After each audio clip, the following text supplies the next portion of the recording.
Rannalla Päijänteen sijaitsi mökki Järvisen.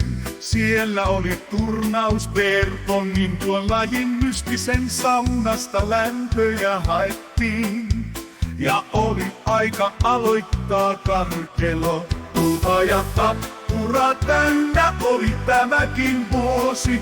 Oi jospa aika ois jäänyt kotiin, mutta jotain odottamatonta kävi.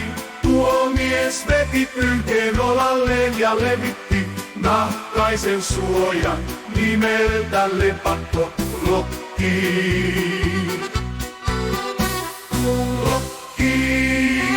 Tuo metodi muinaisten aikojen vain harvojen hallussa on.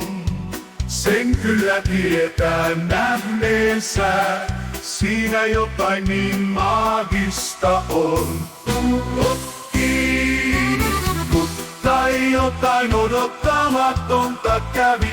Tuo mies veti pyyhkeen olalleen ja levitti nahkaisen suojan nimeltä Lepakko-Lokki.